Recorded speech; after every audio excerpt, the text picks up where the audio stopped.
From a coffin right in the middle of a match to Cristiano Ronaldo's final tear, what you're about to see isn't just football, it's pain, it's heartbreak, it's history. So get ready, because these are the most devastating moments the beautiful game has ever seen.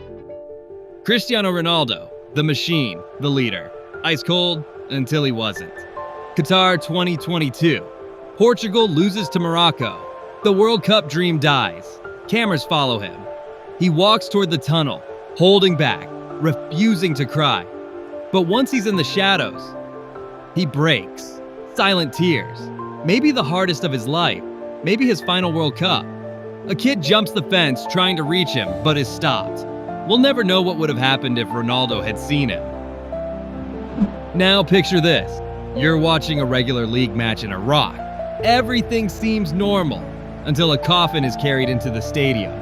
Yes, a real coffin. Fans bring it in mid-game. Inside it, the body of a beloved coach, a victim of the pandemic. Players collapse in tears. The crowd screams. The match halts. Minutes of silence. Tears. Shared grief. And yet, the game continues. Because sometimes football means playing through the pain. But not all stories are about goals or trophies. Some are about raw human connection. Like Bradley, a little boy whose only dream was to meet his favorite team, Sunderland. He was terminally ill, but the club made his dream come true. He trained with them, traveled with them, lived with them. He became best friends with striker Jermaine Defoe, who didn't just visit him. He loved him like a brother. When Bradley passed away, the entire club stopped. Defoe cried openly in a press conference because Bradley wasn't just a fan, he was family. It's been difficult. It's just a special time, really, having that sort of relationship with Brad. From that sort of first moment I met him, I just couldn't believe that he was actually the young kid that was ill, because he sort of ran over to me. I just think from that moment, it was just just that instant connection. But if there's one image that truly breaks your soul, it's Heung-min Son. Not for a goal or a skill move, but for something that scarred him for life. Andre Gomez from Everton goes down after a tackle. Nothing looks serious, until Son realizes what he's done.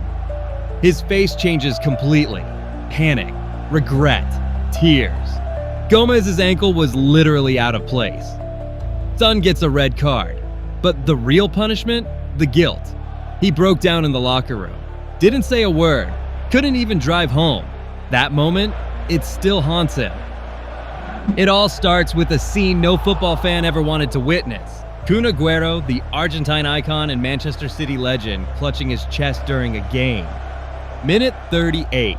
The ref stops everything. Players gather around. The entire stadium falls silent. Kun drops to the ground, hand over his heart. No one knows exactly what's happening, but everyone is scared. Minutes later, he walks off. It seems okay, but it's not.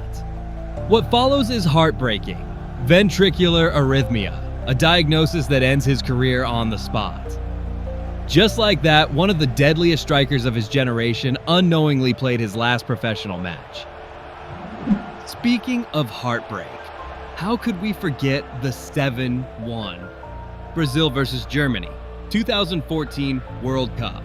The hosts get obliterated. But the most iconic image isn't on the field, it's in the stands. An older man clutching a replica World Cup, completely lost. Before kickoff, he was full of hope. After the massacre, he looked like he aged 20 years. That image went viral, because it wasn't just his heartbreak, it was Brazil's. Angel Di Maria knows that feeling. He played a match for Argentina shortly after losing his grandmother, the woman who raised him. He scored, ran to the bench, pulled out a white shirt with the words, "Grandma, I'm gonna miss you so much." And then he cried. He couldn't hold it in. After the game, during the interview, he broke down again. It was his mom who convinced him to play. Because that's what his grandma would have wanted, and boy, did he deliver. But the emotional toll, immense. Sometimes, though, the pain hits even harder off the pitch. In a Dutch league match, the referee received news during the game that his mother had just died. Did he walk away? No. he finished the game. But after the final whistle, he collapsed in tears.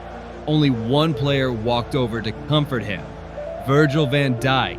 No cameras, no big gestures, just a quiet, honest hug. And sometimes, that's all you need. And finally, the moment that froze the football world. Messi leaving Barcelona, the kid who grew up in that jersey, the boy whose medical treatments the club paid for. The number 10 who gave us over 15 years of magic, gone. Not by choice, not for money, but because the club simply couldn't afford him anymore. At the press conference, Messi stood surrounded by his wife, his kids, teammates, directors. He tried to speak, but the tears came first, and then came ours. Because no matter who you support, Messi was Barca, and Barca was Messi. That goodbye, it still hurts. Football has goals, finals, trophies, cheers. But it also has pain. It has loss. It has goodbyes. It's a mirror of real life. And these stories prove it. They're not just plays. They're deeply human moments. Raw, unforgettable. And if you thought this was heartbreaking, wait till you hear what happened in the stadium when an ambulance disrupts in the middle of the field. Click here now. See you there.